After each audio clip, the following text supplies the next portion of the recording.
Levantándose entonces toda la muchedumbre de ellos, llevaron a Jesús a Pilato, y comenzaron a acusarle, diciendo: A éste hemos hallado que pervierte a la nación y que prohíbe dar tributo a César, diciendo que él mismo es el Cristo, un rey. Entonces Pilato le preguntó, diciendo: ¿Eres tú el rey de los judíos? Y respondiéndole él, dijo: Tú lo dices. Y Pilato dijo a los principales sacerdotes y a la gente: Ningún delito hallo en este hombre. Pero ellos porfiaban, diciendo: Alborota al pueblo, enseñando por toda Judea, comenzando desde Galilea hasta aquí. San Lucas capítulo 23, versículos 1 al 5. En el tribunal de Pilato, el gobernador romano, se encuentra Cristo atado como un prisionero. En derredor de él está la guardia de soldados. La sala se llena rápidamente de espectadores. Afuera, cerca de la entrada, están los jueces del Sanedrín, los sacerdotes, los príncipes, los ancianos y la turba. Después de condenar a Jesús, el concilio del Sanedrín se había dirigido a Pilato para que éste confirmara la sentencia y la ejecutara. Pero estos funcionarios judíos no querían entrar en el tribunal romano. De acuerdo con su ley ceremonial, ello los habría contaminado y les habría impedido tomar parte en la fiesta de la Pascua. En su ceguera, no vieron que el odio asesino había contaminado sus corazones. No vieron que Jesús era el verdadero Cordero Pascual y que, por haberle rechazado, para ellos la gran fiesta había perdido su significado. Al ser llevado Jesús para el tribunal, Pilato le miró con ojos nada amistosos. El gobernador romano había sido llamado a toda prisa desde su habitación y decidió hacer su trabajo lo más rápidamente posible. Estaba preparado para tratar al preso con severidad. Asumiendo entonces su expresión más severa, se volvió para ver qué clase de hombre tenía que examinar, por el cual había sido llamado desde su descanso en hora tan temprana. Sabía que debía tratarse de alguno a quien las autoridades judías anhelaban ver juzgado y castigado rápidamente. Pilato miró a los hombres que custodiaban al prisionero y luego su mirada descansó escrutadoramente en Jesús. Había tenido que tratar con toda clase de criminales, pero nunca antes había comparecido ante él un hombre que llevase rasgos de tanta bondad y nobleza. En su rostro no vio señales de culpabilidad, ni expresión de miedo, ni audacia o desafío. Vio a un hombre de porte sereno y digno, cuyo semblante no llevaba las marcas de un criminal, sino la firma del cielo. La apariencia de Jesús hizo una impresión favorable en Pilato. Su naturaleza mejor fue despertada. Había oído hablar de Jesús y de sus obras. Su esposa le había contado algo de los prodigios realizados por el profeta Galileo, que sanaba a los enfermos y resucitaba a los muertos. Ahora esto revivía como un sueño en su mente. Recordaba rumores que había oído de diversas fuentes. Resolvió entonces exigir a los judíos que presentasen sus acusaciones contra el preso. Y les dijo: ¿Qué acusación traéis contra este hombre? Los judíos quedaron desconcertados, sabiendo que no podían comprobar sus acusaciones contra Jesús. No deseaban un examen público. Respondieron que era un impostor llamado Jesús de Nazaret. Pilato volvió a preguntar: ¿Qué acusación traéis contra este hombre? Los sacerdotes no respondieron su pregunta, sino que con palabras que demostraban su irritación dijeron: «Si éste no fuera malhechor, no te lo habríamos entregado».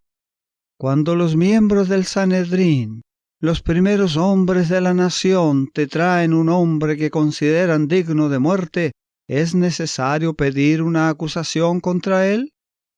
Esperaban hacer sentir a Pilato su importancia y así inducirle a acceder a su petición sin muchos preliminares. Deseaban ansiosamente que su sentencia fuese ratificada, porque sabían que el pueblo que había presenciado las obras admirables de Jesús podría contar una historia muy diferente de la que ellos habían fraguado y repetían ahora. Los sacerdotes pensaban que con el débil y vacilante Pilato podrían llevar a cabo sus planes sin ninguna dificultad. En ocasiones anteriores había firmado apresuradamente sentencias capitales, condenando a la muerte a hombres que ellos sabían que no eran dignos de ella. En su estima, la vida de un preso era de poco valor, y le era indiferente que fuese inocente o culpable. Los sacerdotes esperaban que Pilato impusiera ahora la pena de muerte a Jesús sin darle audiencia. Lo pedían como favor en ocasión de su gran fiesta nacional. Pero había en el preso algo que impidió a Pilato hacer esto. No se atrevió a ello. Discernió el propósito de los sacerdotes. Recordó cómo, no mucho tiempo antes, Jesús había resucitado a Lázaro, hombre que había estado muerto 4 días, y resolvió saber, antes de firmar la sentencia de condenación, cuáles eran las acusaciones que se hacían contra él y si podían ser probadas. «Si vuestro juicio es suficiente», dijo, «¿para qué traerme el preso? Tomadle vosotros y juzgadle según vuestra ley». Así apremiados, los sacerdotes dijeron que ya le habían sentenciado, pero debían tener la aprobación de Pilato para hacer válida su condena. «¿Cuál es vuestra sentencia?», preguntó Pilato. «La muerte», respondieron, «pero no nos es lícito matar a nadie». Pidieron a Pilato que aceptase la palabra de ellos en cuanto a la culpabilidad de Jesús e hiciese cumplir su sentencia. Ellos tomarían la responsabilidad del resultado. Pilato no era un juez justo ni concienzudo, pero aunque débil en fuerza moral, se negó a conceder ese pedido. No condenaría a Jesús mientras no fuese presentada una acusación contra él. Los sacerdotes estaban en un dilema. Veían que debían encubrir su hipocresía bajo el velo más grueso. No debían dejar ver que Jesús había sido arrestado por motivos religiosos. Si presentaban esto como una razón, su procedimiento no tendría peso para Pilato. Debían hacer parecer que Jesús estaba trabajando contra la ley común. Entonces podría ser castigado como ofensor político. Tumultos e insurrecciones contra el gobierno romano surgían constantemente entre los judíos. Los romanos habían tratado estas revueltas muy rigurosamente y siempre estaban alerta para reprimir todo lo que pudiera conducir a un levantamiento. Tan solo unos días antes de esto, los fariseos habían tratado de entrampar a Jesús con la pregunta: ¿es lícito dar tributo a César o no?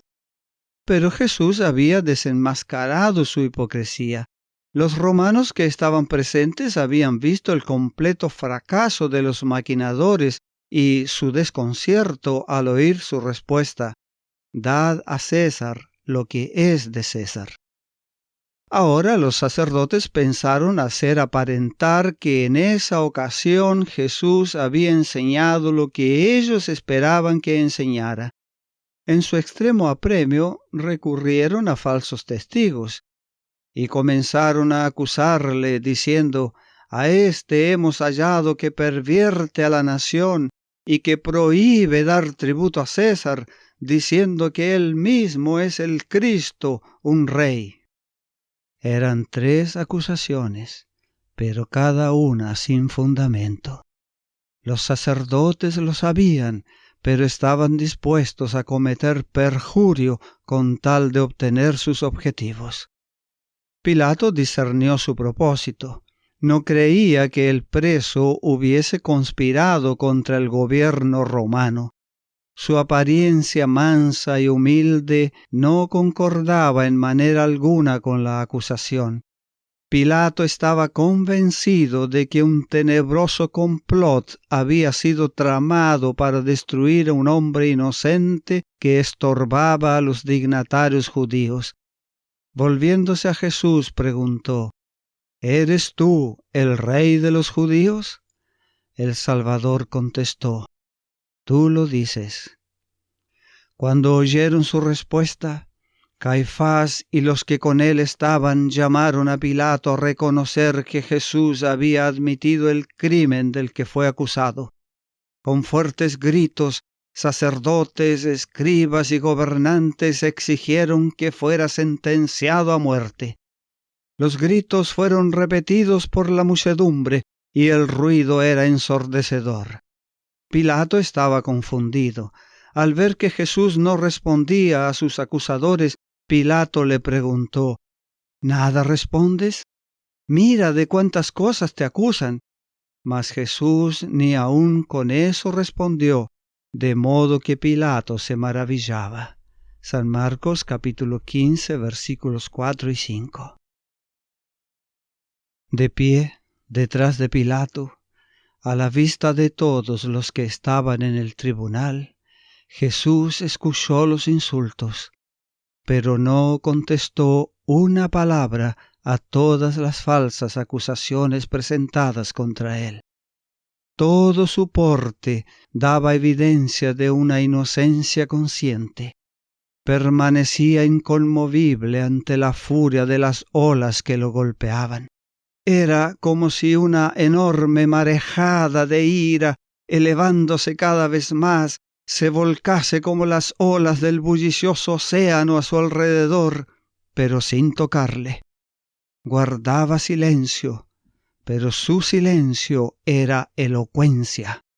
Era como una luz que brillaba desde el hombre interior hacia el exterior. La actitud de Jesús asombraba a Pilato. ¿Desprecia este hombre lo que está sucediendo? ¿Por qué no le importa salvar su vida?, se preguntó a sí mismo. Al ver a Jesús soportar los insultos y las burlas sin responder, sentía que no podía ser tan injusto como lo eran los clamorosos sacerdotes. Esperando obtener de él la verdad y escapar al tumulto de la muchedumbre, Pilato llevó a Jesús aparte y le volvió a preguntar: ¿Eres tú el rey de los judíos? Jesús no respondió directamente a esta pregunta. Sabía que el Espíritu Santo estaba luchando con Pilato y le dio la oportunidad de reconocer su convicción. ¿Dices tú esto por ti mismo?, preguntó, ¿o te lo han dicho otros de mí? Es decir, ¿eran las acusaciones de los sacerdotes o un deseo de recibir luz de Jesús lo que motivó la pregunta de Pilato? Pilato comprendió lo que quería decir Jesús, pero el orgullo se irguió en su corazón. No quiso reconocer la convicción que se apoderaba de él. ¿Soy yo acaso judío?, dijo. Tu nación y los principales sacerdotes te han entregado a mí. ¿Qué has hecho? La oportunidad de oro de Pilato había pasado. Sin embargo, Jesús no le dejó sin darle más luz. Si bien no respondió directamente a la pregunta de Pilato, expuso claramente su propia misión. Le dio a entender que no estaba buscando un trono terrenal. Mi reino no es de este mundo, dijo. Si mi reino fuera de este mundo, mis servidores pelearían para que yo no fuera entregado a los judíos, pero mi reino no es de aquí. Le dijo entonces Pilato: Luego, ¿eres tú rey? Respondió Jesús: Tú dices que yo soy rey. Yo para esto he nacido, y para esto he venido al mundo, para dar testimonio a la verdad. Todo aquel que es de la verdad, oye mi voz. San Juan capítulo 18, versículos 36 y 37. Jesús afirmó que su palabra era en sí misma una llave que abriría el misterio a aquellos que estaban preparados para recibirla. Esta palabra tenía un poder que la recomendaba, y este era el secreto de la difusión de su reino de verdad. Deseaba que Pilato comprendiese que únicamente recibiendo y apropiándose de la verdad podría ser reconstruida su arruinada naturaleza. Pilato deseaba conocer la verdad. Su espíritu estaba confuso. Escuchó ansiosamente las palabras del Salvador, y su corazón fue conmovido por un gran anhelo de saber lo que era realmente la verdad y cómo podía obtenerla. ¿Qué es la verdad?, preguntó. Pero no esperó la respuesta. El tumulto del exterior le hizo recordar los intereses del momento. Los sacerdotes clamaban por una acción inmediata. Saliendo a donde estaban los judíos, declaró enfáticamente: «Yo no hallo en él ningún delito». Estas palabras de un juez pagano eran una mordaz reprensión a la perfidia y la falsedad de los gobernantes de Israel que acusaban al Salvador. Cuando los sacerdotes y los ancianos escucharon esto de Pilato, su decepción y rabia no conocieron límites. Durante largo tiempo habían maquinado y aguardado esta oportunidad. Al vislumbrar la perspectiva de que Jesús fuese libertado, parecían dispuestos a despedazarlo. Denunciaron en alta voz a Pilato y le amenazaron con la censura del gobierno romano. Le acusaron de negarse a condenar a Jesús, quien, afirmaban ellos, se había levantado contra César. Se oyeron entonces voces airadas declarando que la influencia sediciosa de Jesús era bien conocida en todo el país. Los sacerdotes dijeron: «Alborota al pueblo enseñando por toda Judea, comenzando desde Galilea hasta aquí». En este momento, Pilato no pensaba en condenar a Jesús. Sabía que los judíos le habían acusado por odio y prejuicio. Sabía cuál era su deber. La justicia exigía que Jesús fuese libertado inmediatamente, pero Pilato temió la mala voluntad de la gente.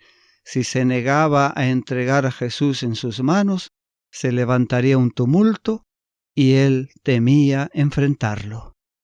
Cuando oyó que Jesús era de Galilea, decidió enviarlo a Herodes, el gobernador de esa provincia, que estaba entonces en Jerusalén. Haciendo esto, Pilato pensó traspasar a Herodes la responsabilidad del juicio. También pensó que era una buena oportunidad de acabar con una antigua rencilla entre él y Herodes. Y así resultó. Los dos magistrados se hicieron amigos a causa del juicio del Salvador. Pilato entregó a Jesús nuevamente a los soldados y, entre las burlas y los insultos de la muchedumbre, fue llevado apresuradamente al tribunal de Herodes. San Lucas capítulo 23, versículo 8. Herodes, viendo a Jesús, se alegró mucho, porque hacía tiempo que deseaba verle, porque había oído muchas cosas acerca de él, y esperaba verle hacer alguna señal. Este Herodes era aquel cuyas manos estaban manchadas con la sangre de Juan el Bautista. Cuando Herodes oyó hablar de Jesús por primera vez, quedó aterrorizado y dijo: «Este es Juan, el que yo decapité, que ha resucitado de los muertos, por eso actúan en él estos poderes». Sin embargo, Herodes deseaba ver a Jesús. Ahora había oportunidad de salvar la vida de ese profeta, y el rey esperaba desterrar para siempre de su memoria el recuerdo de aquella cabeza ensangrentada que le trajeron en un plato. También deseaba satisfacer su curiosidad, y pensaba que si ofrecía a Jesús una perspectiva de liberación, Jesús haría cualquier cosa que se le pidiera. Un gran grupo de sacerdotes y ancianos había acompañado a Jesús hasta Herodes, y cuando el Salvador fue llevado adentro, estos dignatarios, hablando todos con agitación, presentaron con instancia sus acusaciones contra él. Pero Herodes prestó poca atención a sus cargos. Les ordenó que guardasen silencio, deseoso de tener una oportunidad de interrogar a Jesús. Ordenó que le sacasen las cadenas al mismo tiempo que acusaba a sus enemigos de haberlo tratado con rudeza. Mirando compasivamente al rostro sereno del Redentor del mundo, leyó en él solamente sabiduría y pureza. Tanto él como Pilato estaban convencidos de que Jesús había sido acusado por malicia y envidia. Herodes interrogó a Jesús con muchas palabras, pero durante todo ese tiempo el Salvador mantuvo un profundo silencio. Por orden del rey se trajeron inválidos y mutilados, y se le ordenó a Jesús que probase sus reivindicaciones realizando un milagro. «Los hombres dicen que puede sanar a los enfermos», dijo Herodes. «Estoy ansioso por ver si tu muy difundida fama no ha sido exagerada». Jesús no respondió. Y Herodes siguió insistiendo: «Si puedes realizar milagros en favor de otros, hazlos ahora para tu propio bien, y saldrás beneficiado». Luego ordenó: «Muéstranos una señal de que tienes el poder que te han atribuido los rumores». Pero Cristo permanecía como quien no oyese ni viese nada. El Hijo de Dios había tomado sobre sí la naturaleza humana. Debía hacer como el hombre debe hacer en circunstancias similares. Por lo tanto, no haría un milagro para salvarse del dolor y la humillación que el hombre debe sufrir cuando es colocado en condiciones semejantes.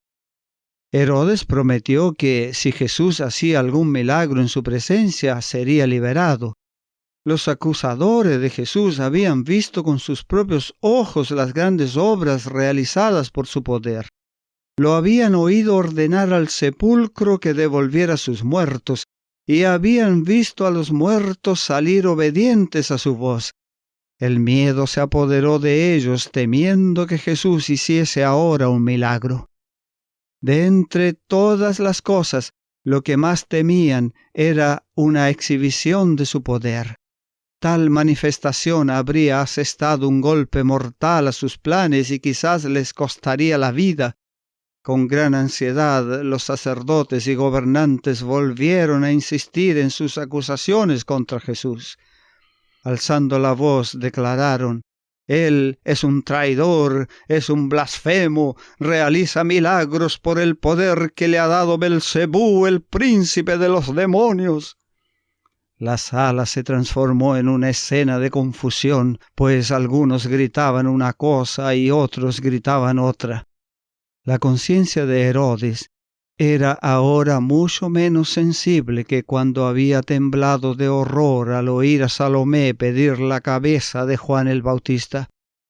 Durante algún tiempo había sentido intenso remordimiento por su terrible acto, pero la vida licenciosa había ido degradando siempre más sus percepciones morales y su corazón se había endurecido a tal punto que podía jactarse del castigo que había infligido a Juan por atreverse a reprenderle. Ahora amenazó a Jesús, declarando repetidamente que tenía poder para librarlo o para condenarlo. Pero Jesús no daba ninguna señal de que le hubiese oído una palabra. Herodes se irritó por este silencio. Parecía indicar una absoluta indiferencia hacia su autoridad. Para el vano y pomposo rey, la reprensión abierta habría sido menos ofensiva que el no tenerlo en cuenta. Nuevamente amenazó airadamente a Jesús, el cual permaneció inmóvil y en silencio. La misión de Jesús en este mundo no era satisfacer ociosas curiosidades. Jesús había venido para sanar a los quebrantados de corazón. Si pronunciando alguna palabra hubiese podido sanar las heridas de las almas enfermas de pecado, no habría guardado silencio, pero nada tenía que decir a aquellos que no querían sino pisotear la verdad bajo sus profanos pies. Jesús podría haber dirigido a Herodes palabras que habrían atravesado los oídos del endurecido rey. Podría haberle llenado de temor y temblor al presentar ante él toda la iniquidad de su vida y el horror de su inminente destino. Pero el silencio de Jesús fue la reprensión más severa que pudiese darle. Herodes había rechazado la verdad que le hablara el mayor de los profetas y no iba a recibir ningún otro mensaje. Ni una palabra tenía para él la majestad del cielo. Aquellos oídos que siempre habían estado abiertos para acoger el clamor de la desgracia humana, no tenían espacio para las órdenes de Herodes. Aquellos ojos que con amor compasivo y perdonador se habían fijado en el pecador penitente, no tenían una mirada para conceder a Herodes. Aquellos labios que habían pronunciado la verdad más impresionante, que en tonos de la más tierna súplica habían intercedido con los más pecaminosos y degradados, quedaron cerrados para el altanero rey que no sentía necesidad de un Salvador. El rostro de Herodes se ensombreció de pasión. Dirigiéndose a la multitud, denunció airadamente a Jesús como siendo un impostor. Entonces dijo a Jesús: «Si no das pruebas de tu aserto, te entregaré a los soldados y al pueblo. Tal vez ellos logren hacerte hablar. Si eres un impostor, la muerte en sus manos es lo único que mereces. Si eres el Hijo de Dios, sálvate a ti mismo haciendo un milagro». Tan pronto como se pronunciaron estas palabras, la turba se lanzó hacia Jesús. Como bestias salvajes se precipitaron sobre su presa. Jesús fue arrastrado de un lado a otro, y Herodes se unió al populacho en sus esfuerzos para humillar al Hijo de Dios. Todo lo que estos perversos y corrompidos soldados, ayudados por Herodes y los dignatarios judíos, podían instigar, fue acumulado sobre el Salvador. Sin embargo, su divina paciencia no desfalleció. Los perseguidores de Jesús habían procurado medir su carácter por el propio. Le habían representado tan vil como ellos mismos, pero detrás de todas las apariencias del momento se insinuó otra escena, una escena que ellos contemplarán un día en toda su gloria. Hubo algunos que temblaron en presencia de Jesús, mientras la ruda muchedumbre se inclinaba irrisoriamente delante de él. Algunos de los que se adelantaban con este propósito retrocedieron mudos de temor. Herodes quedó condenado. Los últimos rayos de la luz misericordiosa resplandecían sobre su corazón endurecido por el pecado. Comprendió que éste no era un hombre común, porque la divinidad había fulgurado a través de la humanidad. En el mismo momento en que Jesús estaba rodeado de burladores, adúlteros y homicidas, Herodes sintió que estaba contemplando a un Dios sobre su trono. Por empedernido que estuviese, Herodes no se atrevió a ratificar la condenación de Jesús. Quiso liberarse de la terrible responsabilidad y mandó a Jesús de regreso al tribunal romano. La gracia de Dios sea contigo.